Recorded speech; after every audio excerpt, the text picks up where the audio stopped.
News every 15 minutes, weather every 10, and sports twice an hour. Newstalk KGVO, AM 1290 and now 101.5 FM. You're listening to Montana Morning with Peter Christian.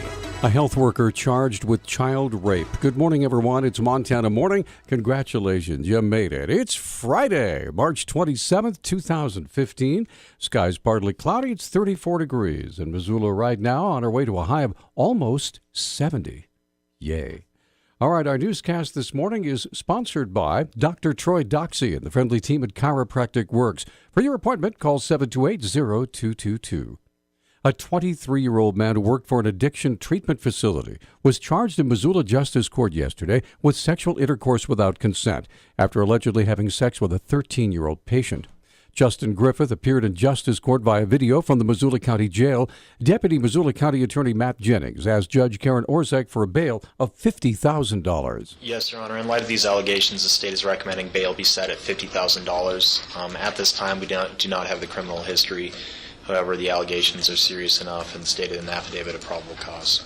In the event that he is released, standard conditions for sexual intercourse without consent. According to court documents, Griffith worked nights at Western Montana Addiction Services. The victim, a 13-year-old girl, was in the Center for Chemical Dependency and Mental Health Issues.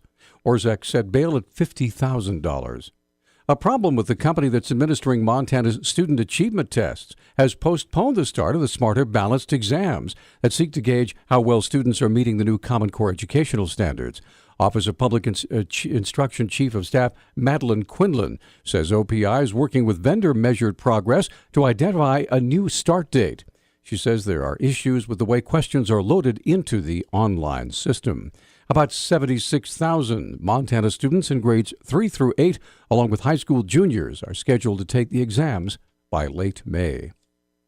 During the Mountain Water condemnation trial yesterday, Mountain Water attorney Joe Connor questioned pollster Michael Kulischek over a 2014 poll that showed 70% of Missoulians wanted a municipal water system. You didn't survey the 1,500 customers of Mountain Water that don't reside in the city, did you, sir? No. You didn't survey any non-voters in this community, did you? No. You didn't tell people at the back end of the survey that everything they had just listened to was spin, did you? No. The issue of spin came up more than once after Kulischek admitted it had been used in some of the questions asked in the survey. Connor used recorded audio from pollster calls to point out that at least 2 individuals said they opposed condemnation, but that information was not included in the final polling results. Connor continued to press Kulischek on why the issue of condemnation wasn't raised in the lead question. And isn't it true, sir, a factual question at the front could have been, do you favor the city taking over the water system from Mountain Water Company if it has to file a condemnation action? That's a factual question, isn't it? And you didn't ask that, did you? It could have been asked. And it wasn't. We did not ask it because it's a complicated question. It is. It's a complicated issue.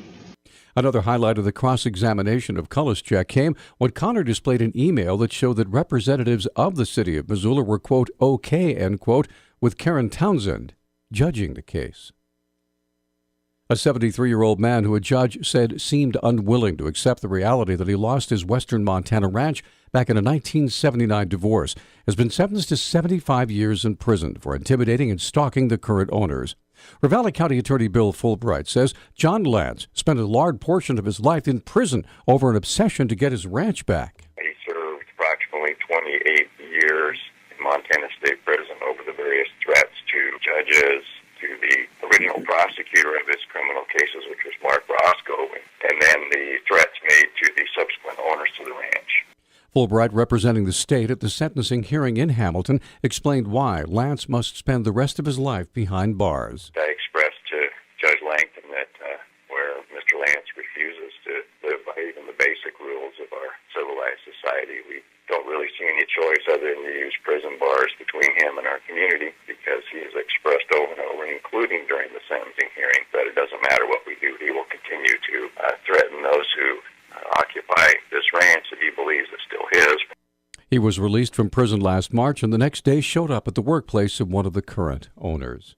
Following the drowning death of a Darby man in the Bitterroot River on Wednesday, Ravalli County Under Sheriff Steve Holton is asking boaters and fishermen to use caution while in and on the river. The Bitterroot River is dangerous enough that in the springtime, when the water comes up, the levels get higher, the currents swifter. And certainly the water is cold. Hypothermia is a real concern. Holton also wants to warn boaters about the dangers lurking just below the surface of the river. I think if anybody is on the river wanting to use it, they need to be very aware of those obstructions that you might not be able to see clearly or well. And the fact that every spring the Bitterroot in parts changes its channels a little bit. The name of the 74-year-old drowning victim has not yet been released by the Ravalli County Coroner's Office. Senators have voted to blast a Republican lawmaker's Medicaid expansion bill out of committee and onto the floor for debate. The motion passed by a 28-22 vote yesterday.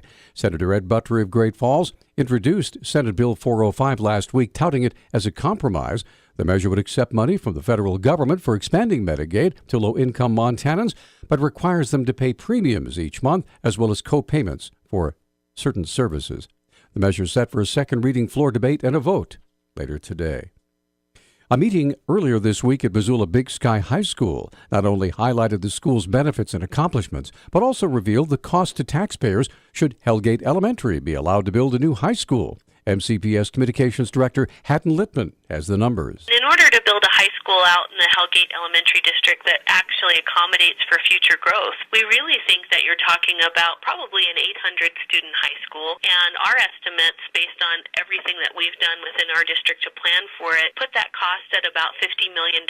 Littman reminded taxpayers of the continuing costs of running an 800-student high school. With choice comes great responsibility. So beyond the construction of a new high school building, families really and taxpayers really need to take into account the ongoing costs of paying for additional staff and operating costs of a high school building. Littman said the annual tax burden for a $200,000 home for a new high school will be approximately $280. A bill before the state legislature would make it possible for Hellgate Elementary to present the option of a new high school to the residents in their district. Our News Talk time now is 6:10. Newstalk, KGVO. Missoula's official weather station. Mostly sunny skies today with our high temperatures climbing into the upper 60s and low 70s. Increasing clouds with a chance of a shower after midnight. Overnight lows will drop into the low 40s.